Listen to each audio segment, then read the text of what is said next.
Kemudian masuk masalah anjuran untuk menikah. Seperti yang telah diketahui bahwa agama kita banyak memberikan anjuran untuk menikah.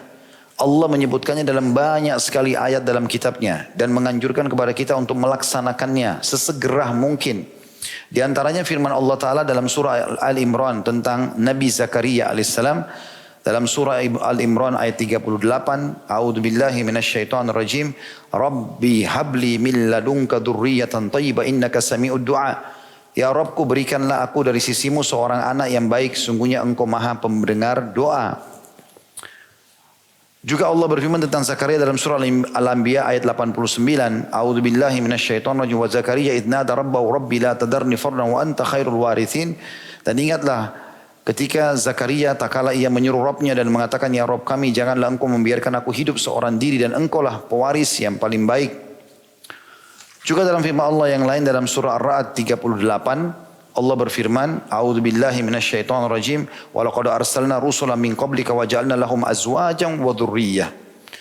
Dan sungguhnya kami telah mengutus beberapa rasul sebelum Muhammad dan kami memberikan kepada mereka istri-istri dan juga keturunan. Juga Allah SWT memerintahkan, jadi tadi kalau kisah Nabi Zakaria adalah beliau meminta kepada Allah Subhanahu wa taala dari pernikahannya ini, dari pergaulan dengan istri dikaruniai anak. Maka penulis mengangkat ini sebagai istidlal, salah satu dalil bahwasanya perintah dalam Al-Quran ya, menyebutkan tentang kisah Zakaria ingin anak dari istrinya adalah kisah tentang pernikahan.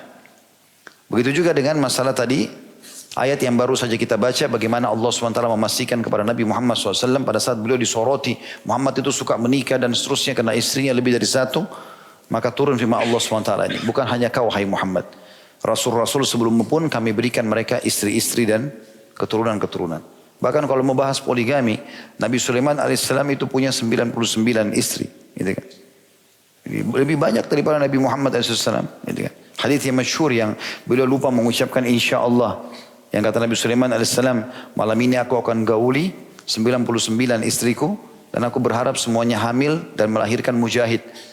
Tapi dia lupa mengatakan insya Allah. Maka gagallah kehamilan tersebut. Kata Nabi SAW, andai saja Nabi Allah Sulaiman mengucapkan insya Allah, maka jadilah seperti yang dia niatkan. Juga Allah Subhanahu Wa Taala memerintahkan agar kita menikahkan orang-orang yang masih bujang dan gadis. Dan yang bujang gadis juga harus segera menikah.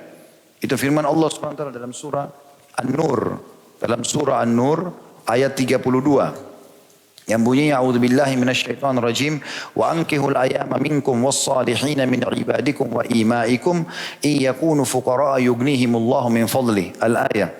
Dan nikahkanlah orang-orang yang sendirian di antara kamu yang masih bujang dan gadis.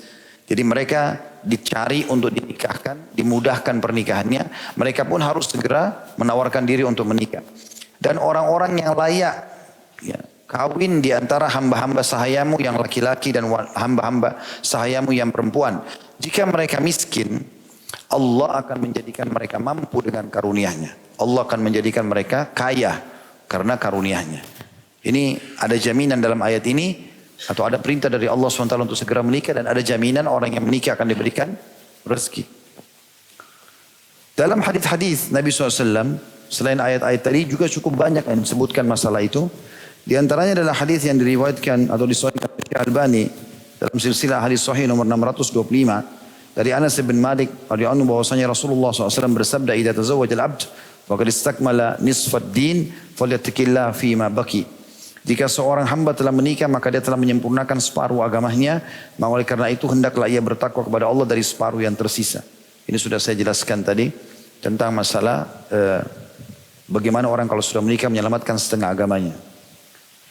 Juga Nabi SAW memotivasi orang menikah, tapi dengan bahasa yang menyentuh dari sisi yang lain, adalah sabda beliau yang masyhur diriwayatkan oleh Tirmidzi nomor 244 dan hadis ini hasan. Juga Al-Hakim sebutkan dan mengatakan sanadnya sahih di jilid 4 halaman 357. Kata baginda Nabi SAW, "Man waqahu Allahu syarra tsnaini walajal jannah ma baina lahyaihi wa ma baina rijlaihi." Barang siapa yang dipelihara oleh Allah dari keburukan dua perkara, niscaya dia akan masuk surga. Yang pertama, apa yang terdapat di antara kedua tulang dagunya, maksudnya mulutnya, tidak sembarangan dia ngomong. Dan yang kedua, ini yang berhubungan dengan pernikahan, apa yang berada di antara kedua pahanya, maksudnya kemaluannya. Jangan dia berzina, tapi dia menikah. Gitu. Kata beliau, jadi masuk ke dalam surga itu wahai saudaraku, karena engkau memelihara dirimu dari keburukan apa yang ada di antara kedua kakimu atau kemaluanmu. Dan ini dengan cara menikah atau berpuasa bagi yang tidak mampu. Saudaraku yang budiman, kata beliau, pernikahan adalah sarana terbesar untuk memelihara manusia agar tidak terjatuh ke dalam perkara yang diharamkan Allah. Seperti zina atau liwat atau terjemahannya homoseksual. Dan juga masuk lesbian dan seterusnya. Dan selainnya. Penjelasan mengenai ini akan nanti disampaikan di bab-bab setelahnya. Nabi SAW menganjurkan kita dengan sabdanya untuk menikah dan mencari keturunan. Sebagaimana diriwayatkan oleh Abu Umamah radhiyallahu anhu, tazawwaju fa inni mukathirun bikumul umam yaumal qiyamah wa la takunu karahbaniyatin nasara. Menikahlah kalian semua, tidak terkecuali muslim, apakah dia gadis, apakah dia bujang, apakah dia janda, apakah dia duda, ya. Karena sungguhnya aku akan membangga-banggakan jumlah kalian kepada umat-umat lain pada hari kiamat. Dan janganlah kalian seperti pendeta Nasrani. Hadis ini riwayat Baihaqi jilid 7 halaman 78. Dan ini tentu dikuatkan oleh Syekh Albani. Dikatakan bahwasanya hadis ini bisa dipegangi karena banyak hadis pendukungnya. Nabi SAW menganjurkan kita dalam banyak hadis agar menikah dan melahirkan anak. Beliau menganjurkan kita mengenai hal tersebut dan melarang kita hidup membujang. Karena perbuatan ini menyelisihi sunnahnya. Jadi pernah ada 3 orang sahabat berikrar di masjid.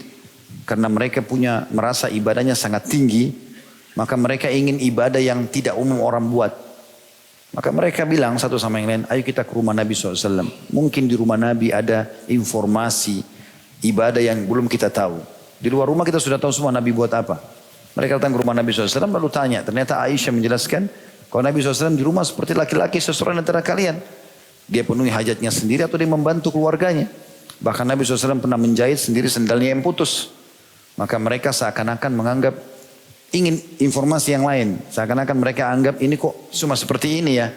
Maka tiga-tiganya berikrar di masjid. Dan didengar oleh sahabat-sahabat Nabi yang lain. Yang satu bilang mulai sekarang saya tidak mau tidur malam hari. Mau sholat tahajud sepanjang malam. Ya, pagi kalau ngantuk baru tidur, malam tidak ada tidur lagi supaya tidak seperti umum orang buat. Mulai habis ba'diyah isya tahajud sampai pagi. Yang kedua mengatakan saya mulai sekarang puasa tidak mau buka puasa. Kecuali saya sudah tidak tahan. Jadi kayak misalnya hari ini Kamis antum puasa, orang azan buka puasa dia tidak mau buka puasa, dia tahan sampai besok, masih tahan sampai hari ketiga. Dia mau buat berbeda. Yang ketiga bilang mulai sekarang saya nggak mau nikahi wanita. Daripada mengganggu ibadah saya nggak mau berurusan sama perempuan. Nabi SAW dengar. Naik di atas mimbar. Lalu beliau berkhutbah. Memuji Allah dan membaca salawat untuk diri beliau SAW. Lalu beliau mengatakan. Telah sampai kepada saya berita begini dan begitu. Ada orang begini dan begitu di antara kalian. Maka ketahuilah. Aku orang yang paling bertakwa kepada Allah di antara kalian. Aku tidur di malam hari dan aku sholat. Artinya Nabi habis isya tidur. Tapi nanti bangun sepertiga malam. Aku juga berbuka puasa. Tiba maghrib boleh puasa, buka puasa. Dan aku menikahi wanita. Sampai menolak sunnahku bukan dari golonganku. Kata beliau, saya kemukakan kepadamu saudaraku yang budiman sejumlah hadis yang menunjukkan hal itu. Yang pertama, nikah adalah sunnah para rasul.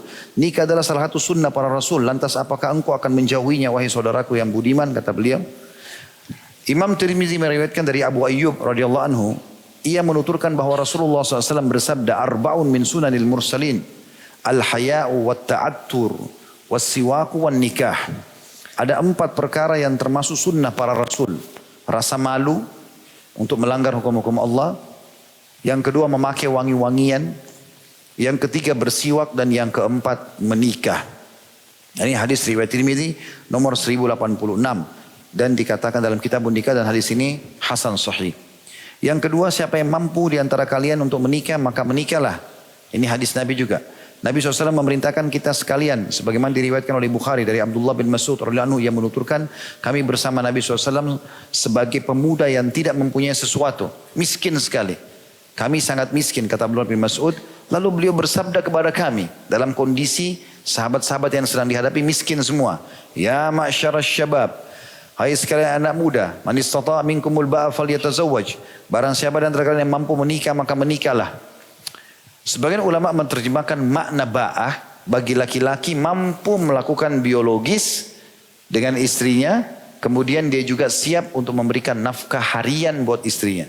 Karena kewajiban kita setiap hari memberikan makan, minum, pakaian, tempat tinggal, transportasi semampu kita. Besok kita meninggal sudah gugur kewajiban. Berarti hanya itu saja. Satu hari itu kita mampu bawa satu bungkus nasi uduk, ya makan berdua sama istri. Kita bisa tinggal di gubuk dari kayu, ya sudah dari itu yang kita tinggal sama istri. Seperti itulah. Karena menikah itu lebih dapat menahan pandangan dari yang haram dan lebih memelihara kesucian kemaluan. Dan barang siapa yang tidak mampu, maka hendaklah ia berpuasa karena puasa dapat menekan syahwatnya atau sebagai tameng. Hadis ini riwayat Bukhari nomor 5066 dalam Kitabun Nikah dan juga Muslim 1402 dalam Kitabun Nikah, Tirmidzi juga dalam Kitabun Nikah nomor 1087.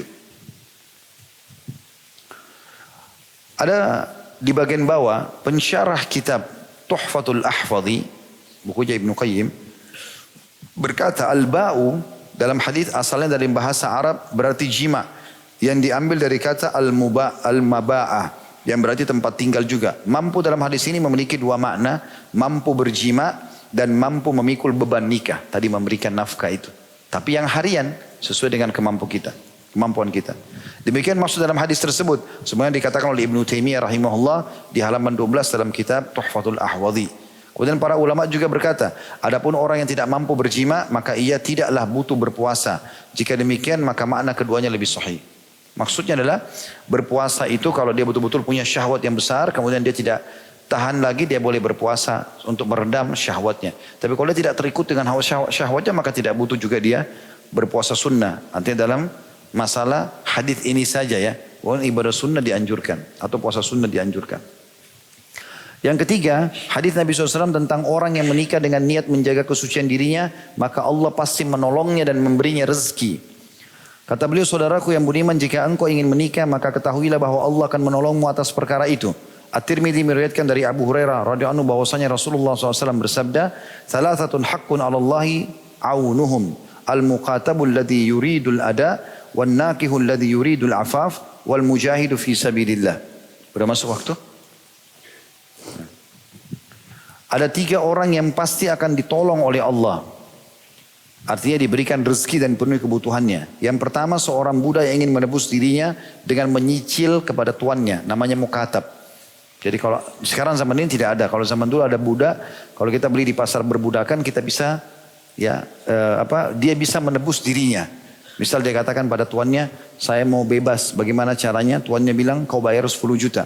Majikannya bilang, kau cicil, bayar 10 juta. Dia bilang, saya bisa tapi cicil sebulan 1 juta. Jadi 10 bulan lunas gitu. Makanya namanya mukatab. Seperti kasus Salman Al-Farisi radhiyallahu anhu, beliau pernah menjadi budak atau hamba saya di tangan seorang Yahudi, dan dia minta ditebus, ya Salman menebus untuk menjadi mukatab dengan 1000 pohon kurma.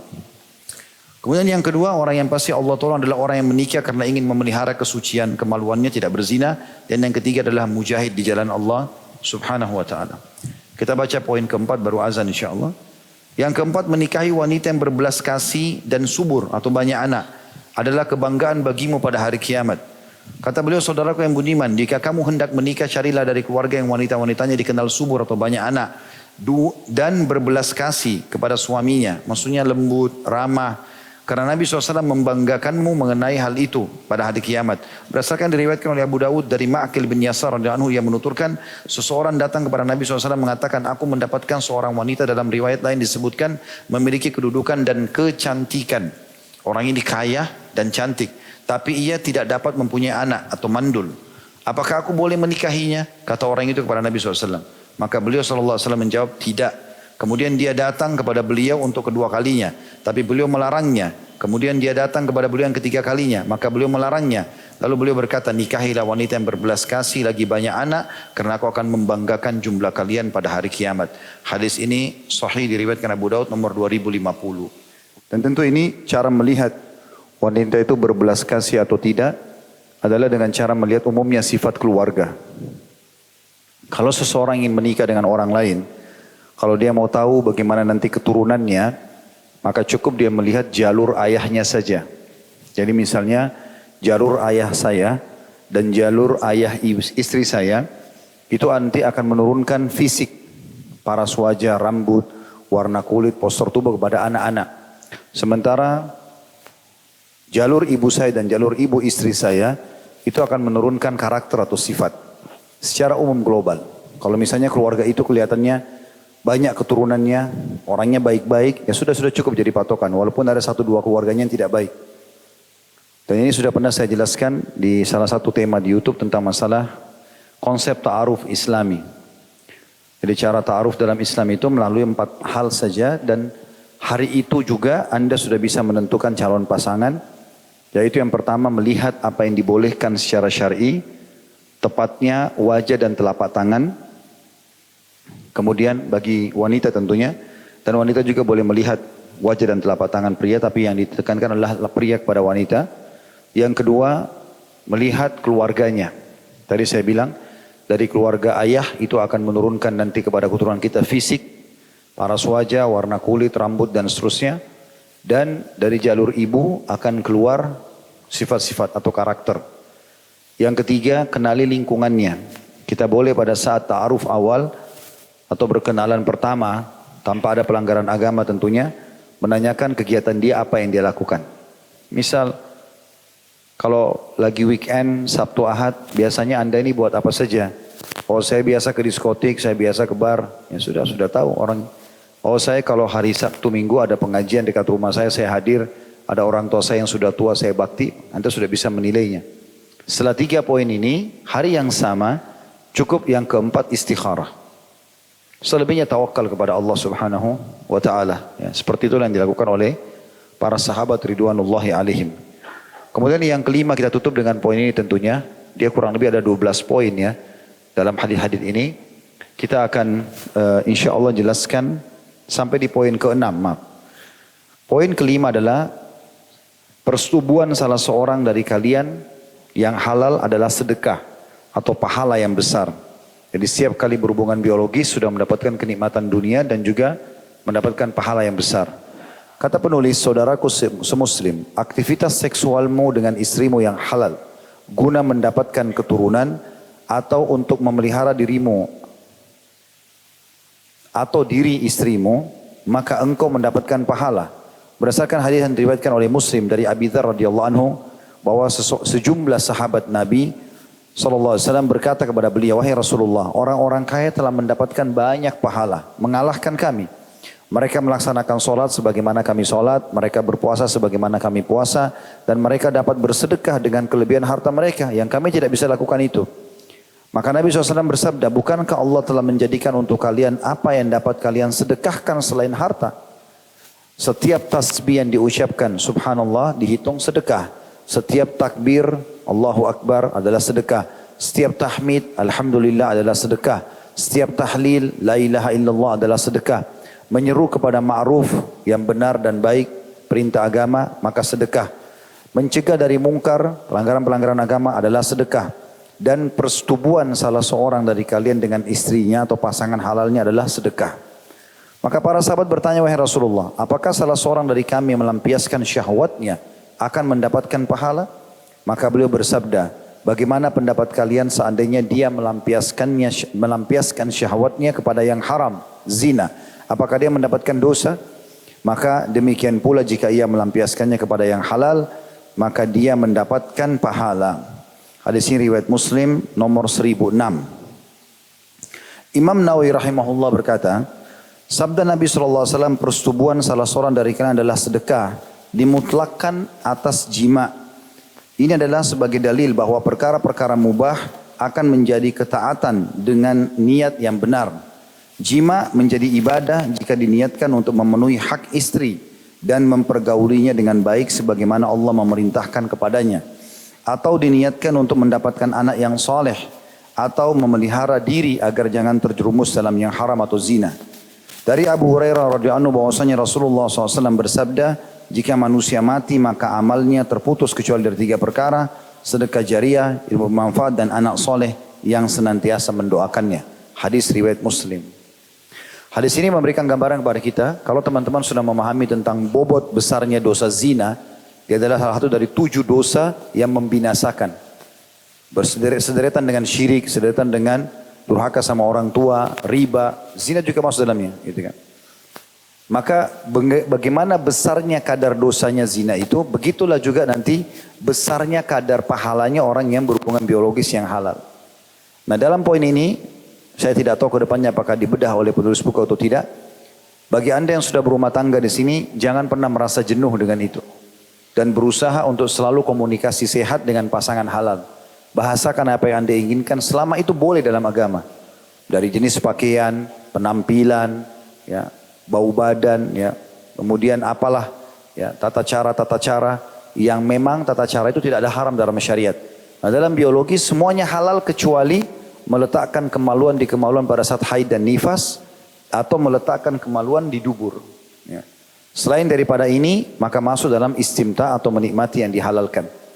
Makanya tradisi sahabat di Mekah, orang-orang Mekah, kalau biologis mereka biasa melakukan variasi dalam biologis itu. Ya mereka di atas, istrinya di atas, kadang-kadang dibalik segala macam, mereka lakukan variasi itu. Masyarakat Madinah tidak terbiasa, wanitanya hanya tidur di bawah, suaminya di atas. Mereka tidak mengenal variasi-variasi itu. Maka waktu sahabat-sahabat hijrah dari Mekah ke Madinah, ada di antara mereka yang menikah dengan wanita Madinah. Waktu menikah, mereka mau terapkan cara biologis Mekah. Maka wanita Madinah menolak, nggak mau. Nah, tidak terjadi biologis, dan ini menjadi masalah dalam rumah tangga tersebut sampai didengar oleh Nabi SAW. Waktu itu didengar oleh Nabi SAW, turun ayat Al-Quran khusus bicara masalah itu. A'udzubillahi minasyaitonirrajim. Nisa'ukum harthun lakum fa'atu harthakum anna syi'tum wa qaddimu li anfusikum. Al-ayat. Istri kalian adalah ladang kalian, datangilah semau kalian. Silakan bervariasi. Allah turunkan Al-Quran begitu. Ya. Dan dahulukan diri kalian. Apa yang kalian inginkan lakukan. Maka sudah semestinya kata ulama, bagi suami istri menutup semua pintu syaitan dalam masalah ini, memunculkan bau badan, memunculkan bau mulut, munculkan kata-kata kasar, menghilangkan gairah pasangan, ini semua dilarang dalam agama. Sebaliknya, membangkitkan semua itu adalah hal yang dibolehkan. Ada sebuah asar yang disebutkan oleh sebagian ulama, kata Nabi SAW, istri ahli surga, istri yang justru bisa membangkitkan syahwat suaminya. Kalau dalam hadis sahih, Nabi SAW mengatakan, sebaik istri atau istri ahli surga adalah istri yang kalau kau lihat kepadanya, kau akan senang. Makna senang, senyumnya, penampilannya, ya, bajunya, bau badannya, segala macam, masakannya, apalah tutur katanya semuanya menyenangkan. Dan kalau kau perintahkan dia mendengar. Ya. Jadi dalam masalah ini harusnya ada kiat-kiat yang dilakukan gitu kan. Saya pernah mengadakan pelatihan manajemen rumah tangga Islami. Saya bagi menjadi 10 materi manajemen rumah tangga Islami 1 sampai 10. Manajemen rumah tangga Islami 1 dan 2 itu umumnya membaca masalah membahas seperti ini. Definisi nikah lah, hak dan kewajiban dan seterusnya. Manajemen rumah tangga Islami 1, manajemen rumah tangga Islami 2 saya membahas tentang hak anak, nama-nama yang baik, akikah, tahnik dan seterusnya. Kemudian juga saya membahas tentang masalah bakti sama orang tua dan hak kerabat. Di manajemen rumah tangga Islami 3 sampai 10, 7 kali, 7 tema itu semuanya judulnya kiat-kiat mempertahankan rumah tangga. Di antaranya adalah menikmati dan memperindah biologis itu. Karena Allah halalkan. Bahkan Nabi SAW melakukannya dengan sangat baik. Dan Aisyah sering ditanya radhiyallahu anha tentang bagaimana biologis Nabi SAW. Dan beliau rincikan semuanya. Itu juga sudah saya bedah di buku khusus masalah rumah tangga mirip ini, judulnya Mahkota Pengantin. Dan mudah-mudahan nanti insya Allah di buku ini pun ada penjelasan masalah itu. Dan ini bukan aib untuk dibahas. Bahkan Nabi SAW kadang-kadang di depan sahabat bertanya. Di antaranya beliau menegur para sahabat yang menceritakan kelebihan pasangannya. Beliau mengatakan, sesungguhnya orang yang paling buruk kedudukannya di sisi Allah pada hari kiamat adalah orang yang atau seorang suami yang telah menggauli istrinya, kemudian istri telah menggauli atau mendatangi suaminya, lalu keduanya menyebarkan perbuatan itu. Lalu Nabi SAW juga bilang, mungkin seseorang di antara kalian mengucapkan itu. Misal seorang suami mendapatkan istri yang sangat memuaskan dia. Bau badan lah, senyumannya lah, pelayanannya lah, segala macam termasuk biologisnya.